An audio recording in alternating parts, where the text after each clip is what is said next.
I feel communication is really important.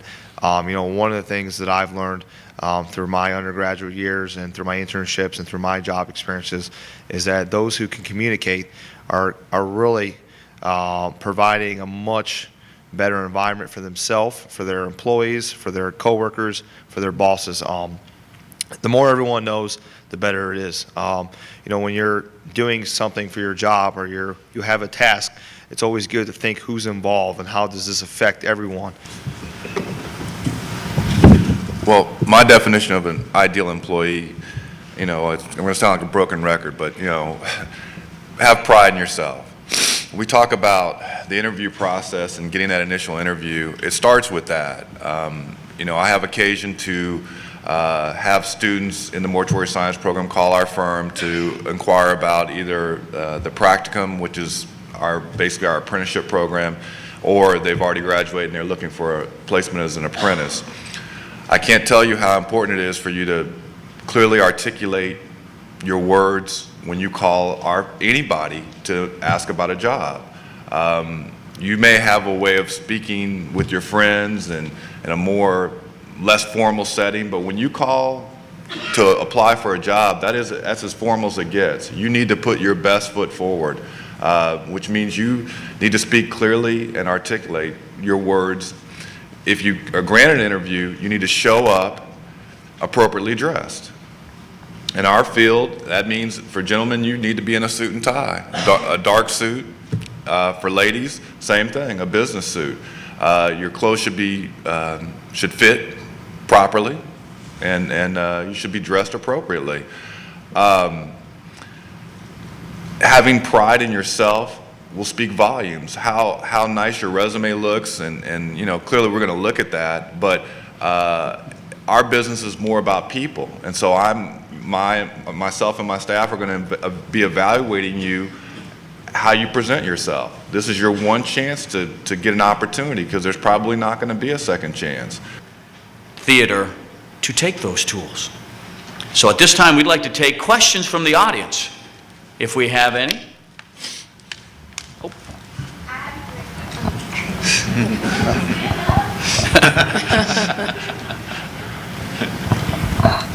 Hi, my first question that I had was, you kept saying an ideal resume. What is an ideal resume? When you see a resume, what's a great resume look like?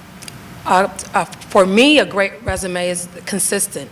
Believe it or not, what you put on a resume is pretty much, I really don't know you. But when I look at your resume, my perception, when I see someone who's only spent maybe 3 months on the job or maybe 6 months on the job, I don't see any consistency.